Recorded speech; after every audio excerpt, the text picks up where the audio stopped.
नमस्कार साथियों, मैं इस वक्त बरगी डैम में हूँ। मध्य प्रदेश के जबलपुर में ये बरगी डैम है। नर्मदा नदी के ऊपर बना हुआ बांध है और जैसे आप देखेंगे यहाँ एक विशाल बांध दिखाई दे रहा है और बहुत ज़्यादा पानी है इस डैम में। और अभी का जो समय है बसंत मौसम का समय है। इस वक्त पानी थोड़ा कम हो चुका है, बारिश के समय में ज़्यादा पानी होता है। और यहाँ पर गेट भी हैं, अगर पानी का यहाँ पर दबाव ज़्यादा हो जाता है तो फिर पानी को छोड़ने के लिए यहाँ पर 21 गेट बनाए गए हैं।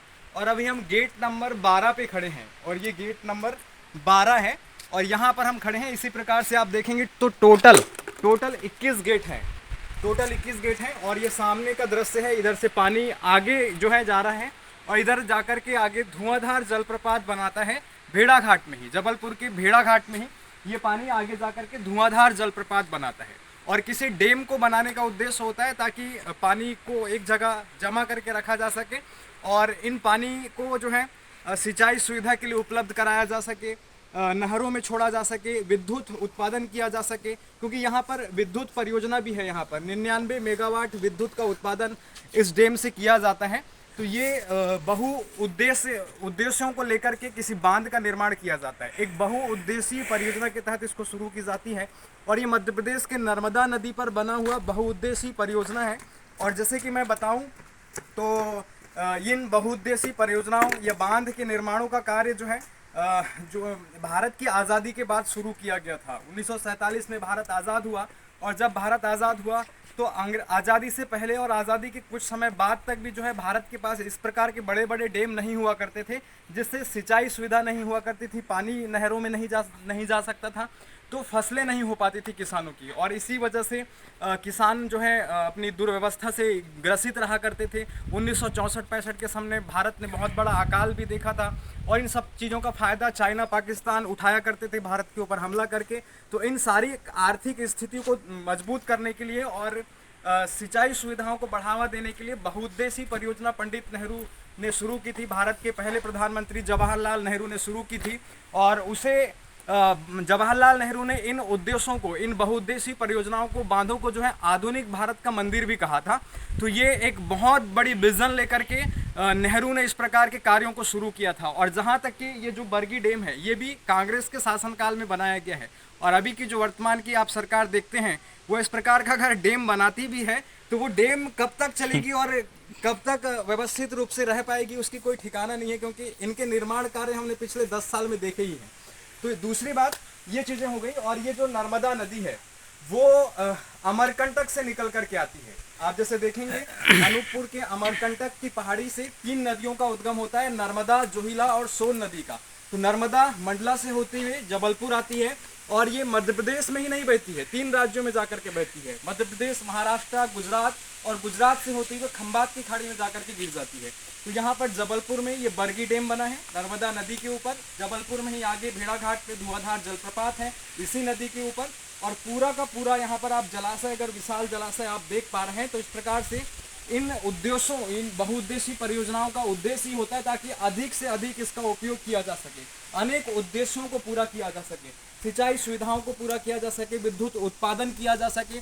ऐसे उद्देश्य लेकर के जो है इस प्रकार की डैम को बनाया जाता है। और ये बरगी डैम आप देख रहे हैं कितना बड़ा विशाल डैम है। तो इस प्रकार से ये नदियों के ऊपर बनाया जाता है। और मध्य प्रदेश में अगर आप देखेंगे तो मध्य प्रदेश में कई बहुउद्देशीय परियोजना स्थापित हैं, जिनमें से बेतवा नदी हो, चंबल नदी हो, और यहाँ तक कि चंबल नदी पर जो परियोजना शुरू की थी सरकार ने, वो जो है सबसे पहला मध्य प्रदेश का बहुउद्देशीय परियोजना था। और वर्तमान समय में आप देखेंगे तो नर्मदा मध्य प्रदेश की सबसे लंबी नदी है, सबसे विशाल नदी है और इसकी कई सहायक नदियाँ हैं जो इसमें आकर के मिलती हैं, जैसे कि बंजर नदी हो, फिर तवा नदी हो। ये सारी नदियाँ जो हैं इनकी सहायक नदियाँ हैं। तो ये नर्मदा नदी है, मध्य प्रदेश की सबसे बड़ी नदी है, जीवनदायिनी नदी है। हाल ही में जो है नर्मदा प्रकाट उत्सव का जो पर्व है जबलपुर में मनाया गया, मंडला में मनाया गया। नर्मदा के किनारे रहने वाले लोग इसे अपनी माँ की तरह पूछते हैं अब, क्योंकि नर्मदा के किनारे नर्मदा के आंचल पे रहने वाले सभी लोगों का पालन पोषण इस नदी से होता है। तो ये विशाल डैम नर्मदा नदी के ऊपर बनाया गया है और काफ़ी यहाँ पर जल भराव की स्थिति है। और बारिश के समय में जब जल की स्थिति ज़्यादा हो जाती है तो इन्हीं गेटों के माध्यम से पानी छोड़ा जाता है। 21 गेट यहाँ पर हैं और अभी हम 12 नंबर गेट से होते हुए 8 नंबर के गेट में आप पहुंचे हैं और इन्हीं गेटों से पानी छोड़ा जाता है और ये पानी आगे चला जाता है यहाँ और आगे जाकर के भेड़ाघाट, आगे जाकर के भेड़ाघाट से धुआंधार जलप्रपात बनाते हुए नर्मदा आगे निकल जाती है। इस प्रकार से नर्मदा मध्य प्रदेश, महाराष्ट्र, गुजरात में प्रवाहित होते हुए खंबात की खाड़ी गुजरात में जाकर के गिरती है और महासागर में विलीन हो जाती है। बरगी डैम है और कभी आपको समय मिले तो इस प्रकार के डैम का आप नज़ारा लेने के लिए, घूमने के लिए आ सकते हैं। पर्यटन स्थल है और इससे पर्यटन स्थलों को भी बढ़ावा मिलता है और इससे एक आर्थिक स्थिति भी मौजूद होती है और इसके आसपास किनारे रहने वाले लोगों को रोजगार भी मिलता है।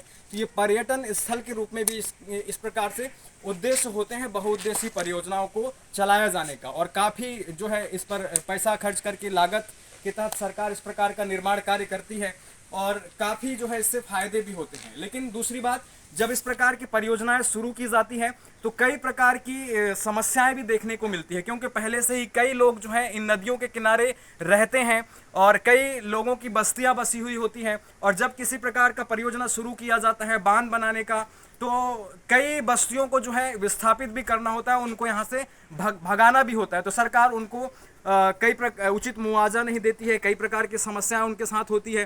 थोड़ा बहुत पैसा देकर के, मुआवजा देकर के उनको विस्थापित कर दिया जाता है, फिर वो अपने स्थायी निवास के लिए दर दर भटकते हैं और उनको कोई स्थायी निवास भी नहीं मिल पाता है। तो इस प्रकार की समस्याओं का सामना करते हुए इस प्रकार के डैम बनाए जाते हैं। यानी कि और साथ में आप देखेंगे तो ये जब बड़े बड़े डैम बांध बनाए जाते हैं तो ऐसा नहीं है कि इनसे केवल फायदा ही होता है, इनसे नुकसान भी होता है, क्योंकि आप देखेंगे तो यहाँ पर इतना जल जमाव है और इस जल जमाव रोकने की वजह से यहाँ पर जो है एक दबाव बन जाता है और जैसे अगर मान लो ये भूकंप सेंसिटिव क्षेत्र होता तो इस क्षेत्र में भूकंप आने की संभावनाएं ज़्यादा होती और एक प्रकार से कई प्रकार की समस्याएं भी होती है। एक तो विस्थापन लोगों की समस्या, फिर प्राकृतिक संतुलन नहीं बना रह पाना, ऐसी समस्याएं भी इन बहुउद्देशीय योजनाओं को जब शुरू किया जाता है तो देखने को मिलता है। तो इन सब चीज़ों का आकलन करने के बाद सरकार डिसीजन लेती है, निर्णय लेती है और फिर इस प्रकार के बांध बनाए जाते हैं। तो आज के वीडियो में हमने आपको बरगी डैम के बारे में दिखाया, जो मध्य प्रदेश के जबलपुर में नर्मदा नदी पर बनाया गया है और काफ़ी विशाल डैम है, काफ़ी अच्छा पर्यटन स्थल के रूप में है। इसे आप यहाँ पर्यटन के रूप में भी घूमने के लिए आ सकते हैं। इधर भी आप नज़ारा देखेंगे तो ये नदी का बहाव है, पानी का बहाव है, आसपास पेड़ पौधे हैं। तो इस वीडियो में हमने आपको पूरा बरगी डैम के बारे में जितनी भी विस्तृत जानकारी देना चाहा था वो हमने आपको दिया है। तो बने रहिएगा पुष्पेंद्र पटले ऑफिशियल यूट्यूब चैनल के साथ। धन्यवाद।